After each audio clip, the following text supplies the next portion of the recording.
Right, so I've got to evacuate the brakes now of all the fluid. Brake fluid is harmful. If it ever gets on paint or anything like that, you can neutralise it straight away with water, but you've got to get to it quickly. The reason I want to evacuate it with one of these is to make sure there's no residual in the lines, which can flick off when they're handled and come into contact with paint or anything like that. So we use this. This is a brake bleeder. It's compressed air powered. You stick this on your nipple, the car's nipple. Compressed air line here. Hold the trigger open with this hook and off she goes. Now I prefer to pressure bleed when I'm bleeding brakes, but for evacuating brake systems this is absolutely perfect. Kind of run it on the wheel cylinders on the front hubs first and evacuate the lines all the way through, take the lid off the master and we'll go from there. So you can see here it's got fairly new fluid in. The pedal goes straight to the floor, so someone's had an attempt at bleeding it through before.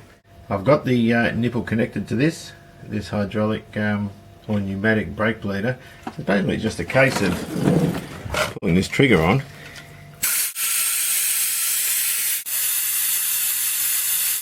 And we're already gone. My preference is to use flared nut spanners. They're designed for hydraulic lines like this. They capture the nut far more accurately than a normal open ender. But they can be awkward when you're undoing, so if you undo them with a flared nut and then just continue with the normal open ender, then that'll suffice. Remember when these come off, these lines can be spring loaded a bit, so just handle it gently as you take them off, just in case any fluid decides to come out. And there we go, that looks quite dry.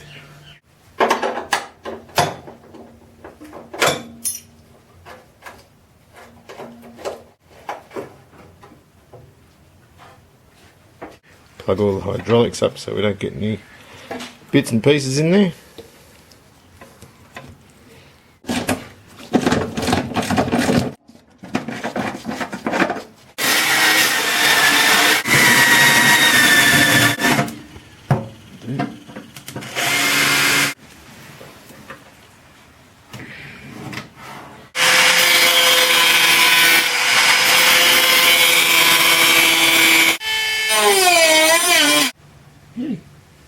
Thank you. What do you think? Do you think it's clean? Yeah. Yeah. Do you reckon? Yeah. What do you think of this?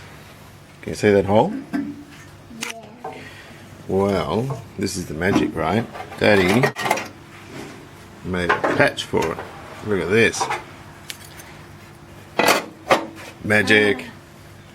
And so what we'll do is we'll weld it in. I'll drill a hole and plug weld it, but I've got to do this one too.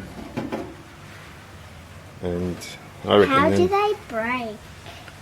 Well, there was the battery has acid in it, and acid eats metal.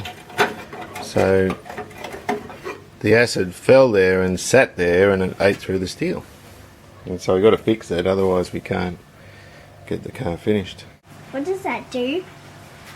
Well, you know you pull up to a petrol station and put petrol in your car? Yeah. It sits in a big container at the back of the car, Uh-huh. and when the engine needs it, it pumps through here and goes into the engine.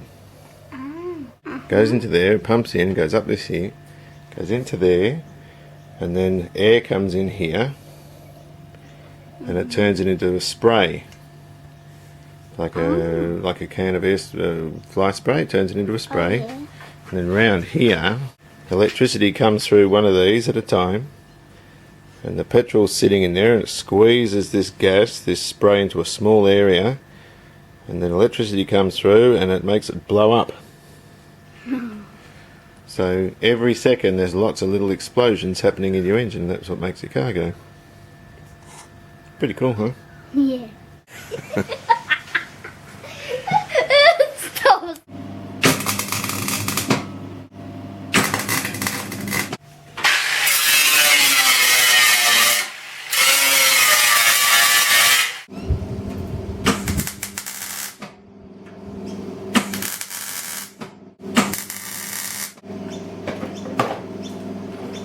Right, so we've done the repairs.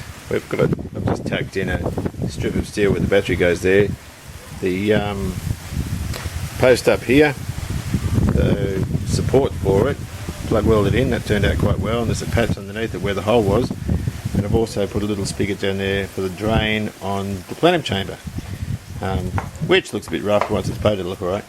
So we're just going to put some of this stuff down now. It's a rust converter. This is nasty stuff. We're going to have to suit up for it. We don't want any of that getting on clothes or in eyes, or otherwise we're in a bit of strife. How are you, Charlie?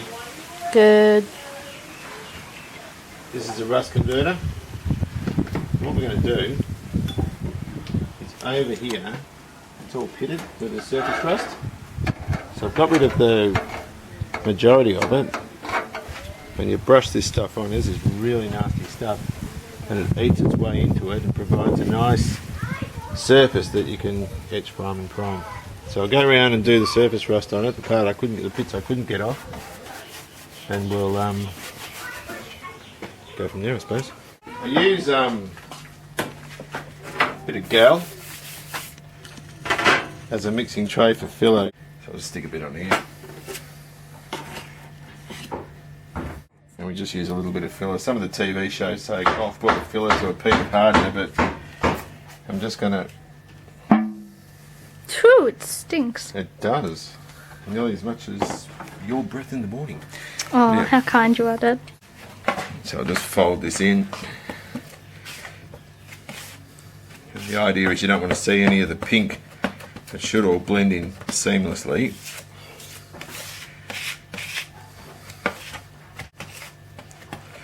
And we just want to put it on real thin. I've used a bit here, a very, very light. Yeah, you did that before. Yeah, really, really light smear. This is where I've welded the plating underneath here. So I'm just going to put a tiny bit there, bearing in mind that the more you put on, the more you've got to sand off.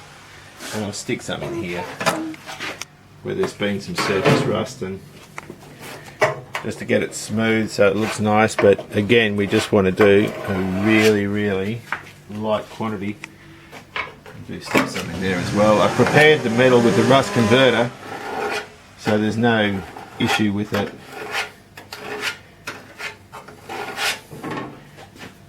I always forget where I'm going to put it. Oh, I welded this thing in here too. So I'll just tidy up the welds, put just a light scraping on.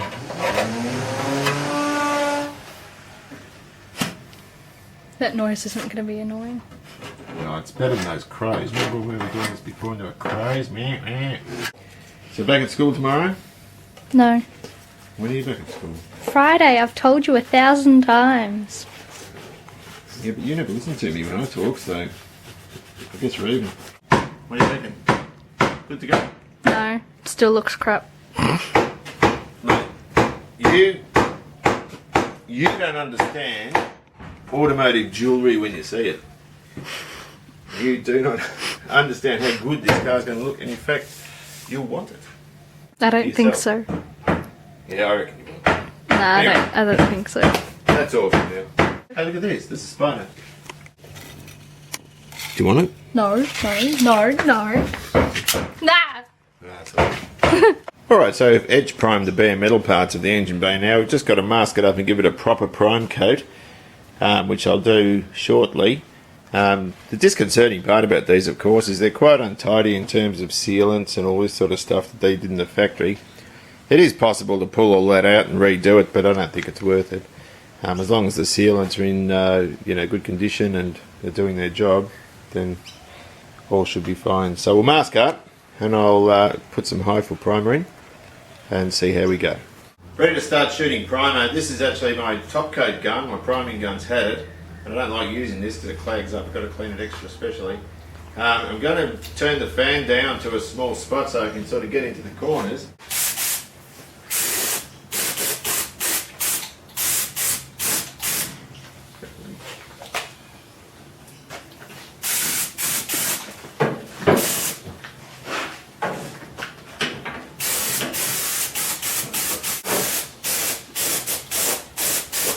Now we turn the fan back up.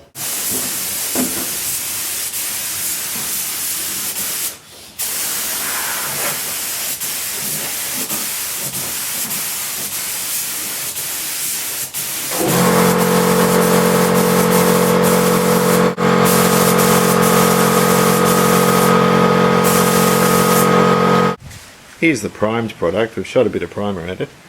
I've tried to get into all the corners, little bits and pieces where the repairs have been done. We'll let this go off a bit, let it harden off. You can see over there the repair's looking pretty good that we've done. The battery part and the spigot coming off from the drain in the plenum chamber. I've also blown some primer in the plenum and cleaned it out as best I can. So we'll let that go off properly. It's all touch dry now, it feels pretty good. And we'll shoot a bit of colour later on. A bit more wax and grease remover. Wiped the whole thing over before. I don't have a tack cloth though, so I'm just going to get rid of some of the loose overspray around so that when I paint it, we get a nice even finish. I always like to stick a couple of holes with a nail around the inside of the can, and that way when we pour it into a mixing jar, the paint doesn't dry in this rim and cause problems later on. It actually drains back quite efficiently and always maintains a good seal. Time to hit it!